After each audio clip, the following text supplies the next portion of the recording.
Money is important. However, money is not everything.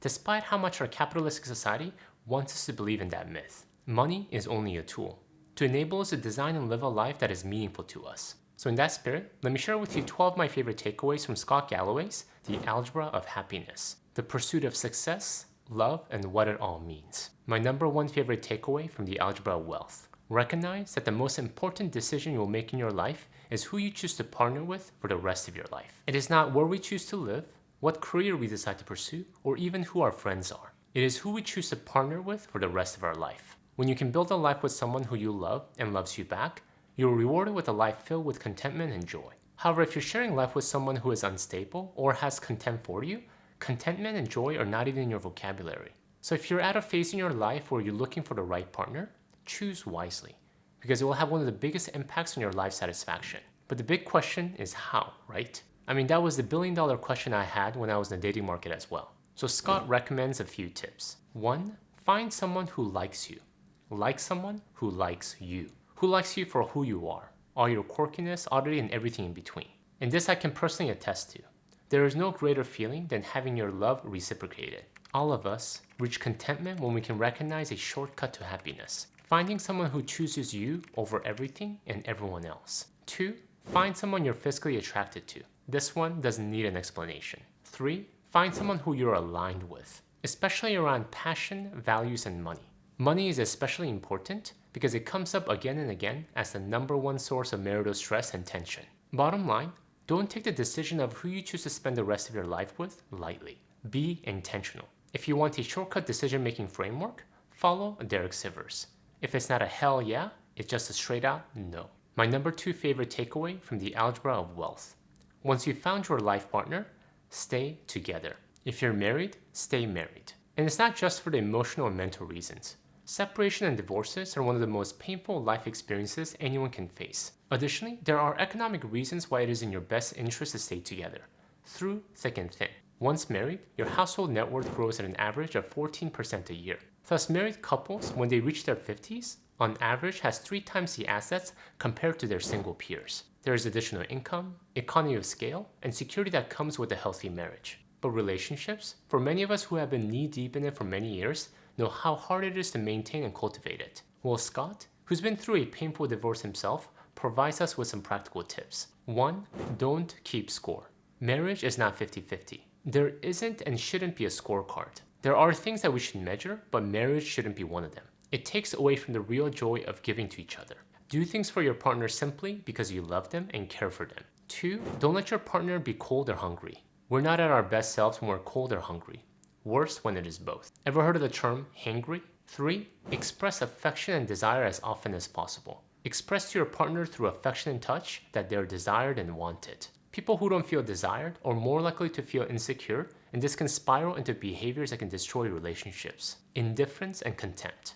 I do means I will care for, shelter, nourish, and want you. Number 3 favorite takeaway from The Algebra of Wealth. Let's pivot to some money and wealth lessons. Don't follow your passions. The cliche statement that money doesn't buy happiness is a true statement. However, only within a certain context. If you have a roof over your head, warm food in your stomach, and have a fairly nice living standard, money can only go so far in your happiness. However, if you're just getting by, more money can definitely bring you more happiness because money gives you a sense of security, additional options, and most importantly, greater freedom. Plus, you cannot discount the role of money in happiness because life is significantly better and easier with money than without. Alright, but how to acquire more of it? Well, Scott, a serial entrepreneur who has done really well for himself, has some great advice on this. Counter to what most very successful people would say, he says the opposite. He says not to follow your passion. People who tell you to follow your passion are already rich. Instead, he recommends we find something we're good at and devote our time and energy towards it to get really great at it. Forget passion. Progress, mastery, and success are what matters. Then money will follow. Additionally, if passion is important to you, this will naturally follow when you're good at something. The emotional and financial reward that accompany being great at something will make you passionate about whatever you're doing. For example, being a tax lawyer might sound like the boringest job in the world. However, if you're really good at it, your colleagues admire you because you're an expert, and you're making excellent money, the chances are you will come to be passionate about it. Bottom line, if you want to make money, forget passion. Pursue mastery in the field where people will pay you to be really good. But we can't just stop at good pay if you're serious about building wealth, which leads to the next takeaway. But before we get there, I want to take a pause and tell you I have a small gift I want to share with you. Whenever I watch one of these videos where I'm learning something new, I always wish there was a way to capture the invaluable information. Well, if you think the same way I do, I've done the work for you, my friend. I summarize all the lessons from this book, The Algebra of Happiness by Scott Galloway, in this easy-to-digest one-page PDF. Something to remember me by next time you're trying to recollect all the lessons learned here. So make sure to go to the link I'll have in the description below to download your free copy. My gift to you for taking your precious time out of your day to watch my dry and boring videos. Alright, with that, let's get back to the video. My number 4 favorite takeaway from the Algebra of Wealth. Equity equals wealth. While a good salary is a great starting place to build wealth, it cannot stop there. You cannot build lasting wealth and achieve financial independence with just your salary. So what you need to do as soon as you're able is to convert that salary into equity, because equity is where wealth is. When you look at all the people with wealth, the primary reason they have wealth and continue to grow their wealth is because they have equity stakes in assets.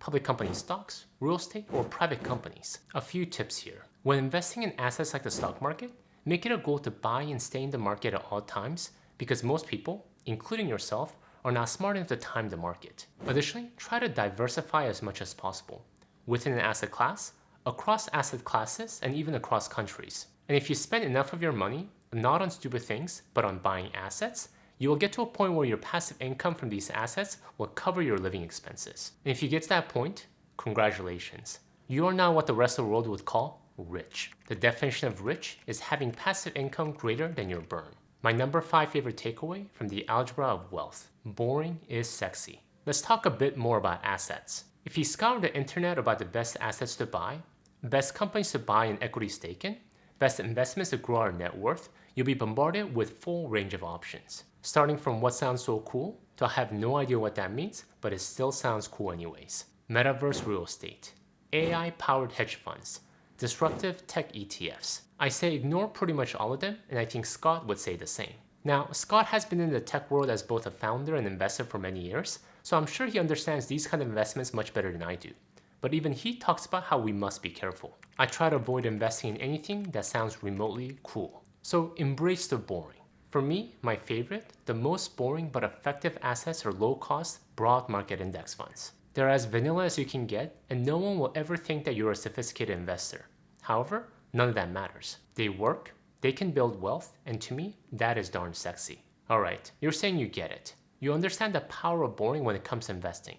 But how about if you're struggling with finding the money in your budget to invest? Let's get into that next. My number 6 favorite takeaway from the Algebra of Wealth. Spend like death is near. I know, that sounds morbid, right? But if there's something that rocks everyone's perspective, it is death. When we get up close and personal with death, we start to ask deep questions.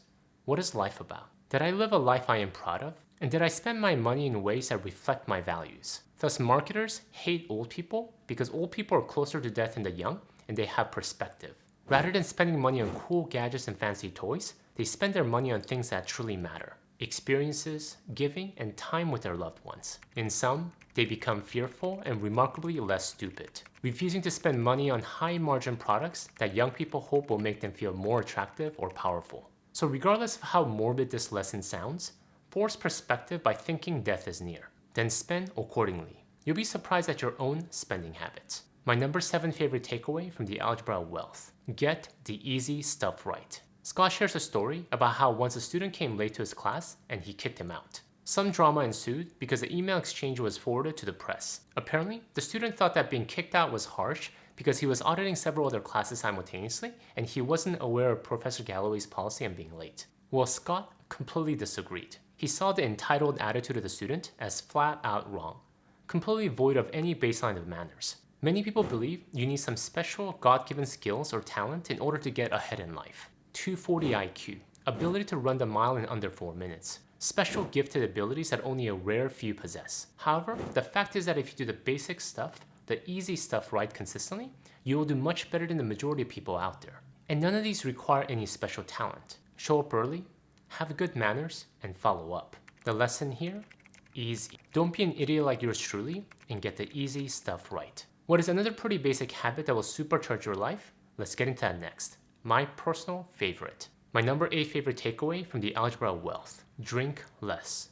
Or I say, don't drink at all. Not only is it expensive, definitely more expensive than water, it provides no physical or emotional benefit whatsoever. The Harvard Medical School Grand Study was the largest study in happiness, tracking 300 19-year-old men for 75 years. They wanted to know what was the greatest predictor of happiness, but they also wanted to know what was the greatest factor that led to unhappiness. And the result was crystal clear. The presence of one thing in a man's life predicted unhappiness better than any other factor: alcohol. That is right. Alcohol led to more failed marriages, failed careers, and bluntly put, failed lives. Just as doing the basic, easy stuff consistently can move you forward, presence of too much alcohol in your life can hold you back. Or worse, throw you into a pit of darkness where you will never crawl out of. Your life is too valuable. Don't take that risk. There's a really good reason why Charlie Munger, one of the greatest investors in our lifetime, has said, there's only 3 ways a smart person can go broke: liquor, ladies, and leverage. So if you drink, drink in moderation. Or if you find no measurable joy from it, just outright cut it out from your life. Your wallet and your future will appreciate you for it. My number 9 favorite takeaway from the Algebra of Wealth: love unconditionally. Scott has accomplished a lot in his life. He's founded several very successful companies, which made him a lot of money. As a professor of marketing at NYU, he's taught thousands of students and has been recognized as one of the most influential and highly regarded educators in his field. And beyond the classroom, he's widely regarded as a thought leader in business and technology, given his tremendous success. However, what I found most interesting while reading this book was how often the word love came up, over and over again. Despite what he's accomplished, how much money he's made and done in his professional life, what does he consider one of the greatest investments you can make in life? Is there any one truism I would feel almost 100% confident that you will find not just return, but reward from your investment? Spoiler alert, it's love. That is right, not money, not status, not accomplishment, but love. And I can't help but agree. When we choose to love, to give without expecting anything in return, to love unconditionally, we'll have the greatest return on investment. So let's make an effort today to spend some time with our family and loved ones to intentionally love. Embrace them, cherish them, shower them with unconditional love. The most important act of progress for our species, planet, and universe is unconditional love. But this act of love shouldn't just stay limited to our family, which leads to a next takeaway. My number 10 favorite takeaway from the Algebra of Wealth: love a kid who is not your own. When Scott was young, his parents divorced. He went from living the American dream, a house near the beach in Laguna Niguel with both of his parents, to bouncing between houses, neither of them near the beach. And with that came a bunch of other adults in his life. A new stepdad, dad's new girlfriend, etc. Many of them thankfully embraced him, guided him, and took care of him like he was one of their own. They filled in the gaps left behind by a painful divorce. And this left a lasting impression on him. One of the new adults, Linda, Scott's new stepmom, was one of those adults. And Scott, despite not being her biological son, was a recipient of her love. She would bake these amazing Buckeye cookies for him, peanut butter paste enveloped in dark chocolate. If schedules would keep him from seeing her, she would wrap them individually in foil and mail them to him. And even when she gave birth to her own child, when Scott went to visit her at the hospital to see his half-sister, Linda gave him a gift: pajamas with a picture of a basset hound with lettering underneath that read, "I am special." Linda found the time to get him pajamas to ensure he knew she still loved him. To take care of our own offspring is natural for us. Most mammals will give their lives defending their offspring. However, to take care of those that are not our own offspring is unique. It is what makes us human and so different from every other living being on Earth. The ability to care about the well-being of a child who isn't our own has allowed us to progress as human society and will continue to do so in the future. So as you find success in life, make a concerted effort to give back through mentorship and coaching. Develop a passion for the well-being of the next generation, even those children that are not of our own. One of the most noble forms of cooperation that advances the species is caring for those who aren't biologically yours. My number 11 favorite takeaway from the Algebra of Wealth: give someone a good death. In Scott's second year of grad school, his mom was diagnosed with an aggressive form of breast cancer. When Scott came home to see her, he found her lying on the couch in her robe, contorted and vomiting into a trash can. He didn't know what to do. We were underinsured, and I didn't have any contacts who were doctors. I felt a rush of emotions, but mostly, I wish I had more money and influence. Scott would go on to live with her at an adult community for 7 months, managing her healthcare and watching Frasier and Jeopardy with her in the evenings. And even though he didn't have an immense amount of wealth at the time, he was still able to give her a good death, being able to provide her comfort at the end of her life. As morbid as this sounds, I think about my aging parents' death quite a bit. Now, this doesn't mean I want them to pass away. No.